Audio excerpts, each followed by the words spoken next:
everyone, Rachel here from Curly Quilts. Today I'm coming at you with a quick little how-to for your sewing machine. Today I'm going to be working on my Janome Skyline S9, and I'm going to be showing you how to wind a bobbin on this style machine. Now, if you have any sort of top-loading bobbin system on your sewing machine, and if you have this similar setup on how to wind your bobbin, this tutorial should work on your machine as well. So don't think that just because you don't have this specific model that it's not going to work for you.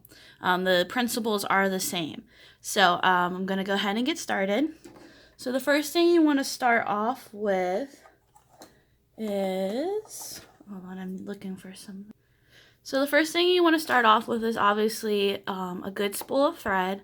I personally like to use Mettler Silk Finish Cotton for all of my quilting. They also make polyester threads. There's other great brands of threads out there. Aurifil is a popular one. Wonderfil.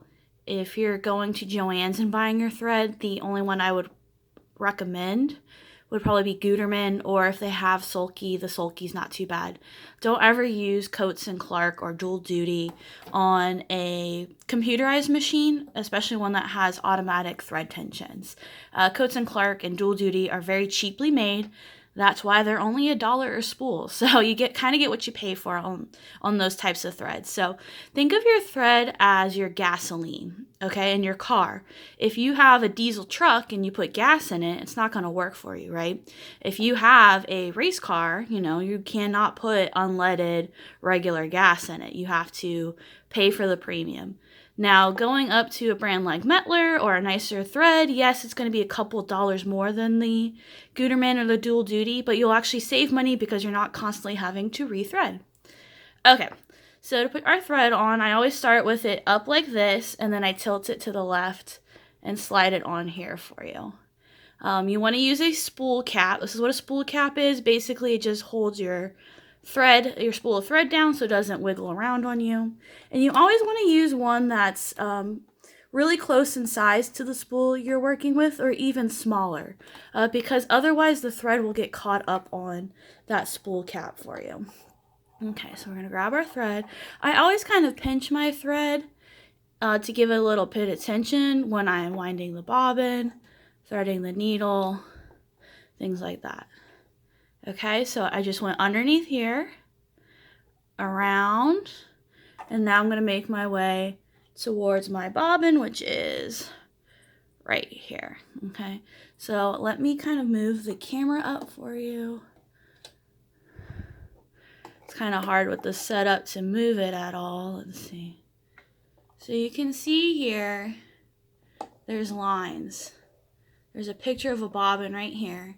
So, I mean, most modern sewing machines are going to have those lines printed or numbers. Some may even have a chart printed directly on the cover of the machine to show you how to thread it for the bobbin. Okay, sorry, this is wiggling. Let me scoot this closer. Okay. On my machine, it has a little thread cutter here, so you can get a nice clean cut on the end of your thread. And then for certain types of machines, you would just throw your bobbin on there and wind the thread around it. Technically, I could do this for this machine. I find that it prefers that I actually thread my thread through the bobbin. Janome specifically tends to prefer this on their bobbins. So what you're going to do is you're going to take your little bobbin. Now, this is a class 15 plastic bobbin. This is the type of bobbin my machine came with. It's the only type of bobbin you should be using in your machine. You see how it's flat and it's fairly tall? If it was rounded, I would know it's not the right type of bobbin. And as well, on a drop-in bobbin, you can never use metal bobbins.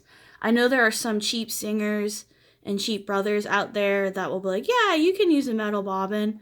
But really, ideally, you don't want to, because the way that the bobbin case is designed. The bobbin case has plastic on it, and when you have metal rubbing on plastic, it's not very good for the longevity of the machine. Okay, so all I did was I took my bobbin. There's the little hole. Okay, let's see if I can do this while on camera. And then what I'm going to do is take my tip of my thread, and just thread it through that little hole. And now I can pull my thread up. I plop my bobbin on the little winder. I turn it until it clicks into place, okay? Let me show you that again. So I'm holding the tip of the thread, giving it some nice tension, turning it until it clicks. And then I know I'm ready to go. Then for this particular machine, all I have to do is click this over, and I'm going to be hitting the start-stop button on my machine and increasing the speed to full speed.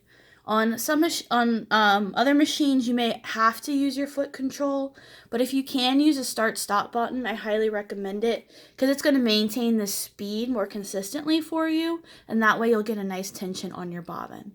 All right, so I'm going to get started. So I let it get started for a little bit there, and then what I'll do is I'll clip my threads.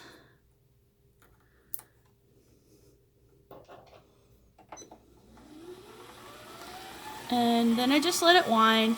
Now, what I always like to do is kind of tap it down a little bit so I can get a nice even wind. Now you have to be very careful that you don't whack it underneath the little spinning arm here, because the thread will get caught up underneath there. Now, if that does happen to you, there is a way to pull that little arm, that little winder up and out. That way you yourself can make sure you get any thread that's caught underneath there, and I'll show you how to do that next. Okay, so I'm just going to kind of tap it. Now, if you find that your bobbin's not winding all the way or not fully enough, like you feel like maybe it's not winding too much, what's happening is there's a little stopper, this little metal stopper on the side. That's kind of what tells the bobbin that it's full. And so you may need to have that adjusted. And so you see on mine it goes, it just kind of slows down, but it doesn't stop itself. It doesn't click back over. So you do have to make sure you're listening for it, and you have to hit the stop button so it stops winding. There are other machines that'll automatically just swing the bobbin winder away from itself, because that's one that you click this way. Okay, so what I was saying is that this is a stopper basically, and if this is not in the proper placement, it may not allow your bobbin to fill up enough. It might be scooted too far over, and then that might be why you're getting a little bit less thread on your bobbin. Okay, so you can see this is nice and full. Use this little cutter here. And this is how your bobbin should look. Look at that, nice and full. And you'll notice here that I can't wiggle this thread at all. And that's how it should look. Sorry, this is like wigging out. You know, you should be able to take your nail in there and it should be almost a solid surface. That means you have really good tension on your bobbin. It's nice and full, so I'm not going to be running out all the time. And then you notice it's kind of almost a very smooth finish on there for you. And that's how your bobbin should always look. And then really quick, I'll show you. So say you get thread trapped underneath this thing. All you have to do is kind of pinch the arms, pull directly upwards. And then if there's any thread caught in here, you'd be able to pull that off. And then you'll notice there's like little notches on the bottom of it. You just kind of have to line up the notches with the plastic piece that's underneath. And then you can just kind of scoot it back down. And then it clicks into place. Alright, so that is how you wind a bobbin on a Janome Skyline S9. And then if you want, I can show you guys how to put the bobbin in. This is a front-loading bobbin system. And so if you have a front-loading bobbin system, no matter what brand, make or model, this will work the same for you. Okay, sorry about that. So I'm going to take my brand new bobbin. I'm going to click this little piece over that pops my little bobbin cover off. Then I'm going to take my beautifully wound bobbin. And what I'm going to do is I want to make sure that the thread comes over on the left-hand side. So it comes over like this. I always think of it as a capital P for perfect. So that way you'll get perfect tension every time you have your thread on the left-hand side. And if you'll notice here on the bobbin cover itself, it actually has a picture. So there's your bobbin, there's the thread coming over, and what we're going to end up doing is swinging the thread around a little metal arm. This little metal arm. Okay, and then there's another metal arm here on the bobbin case itself. we have to get our thread underneath those pieces of metal because that's what creates the tension. See that? Swing it up. So, I'll show you one more time. And then for my Janome, sometimes the bobbin case will pop out like this. So first thing I do is I tap it to make sure it's sitting correctly. I have my thread on the left-hand side to create a P for perfect. I'm going to drop it in. I'm going to swing it underneath there. And then you'll notice there's an arrow here and then an arrow there, 1, 2. There's a thread cutter. I snip my excess and I'm done.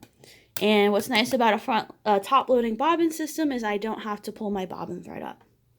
Alrighty guys, so that is how we wound our bobbin, and then we installed our bobbin on a top-loading bobbin system, and I was working on a Janome Skyline S9, but this method works for most top-loading bobbin systems.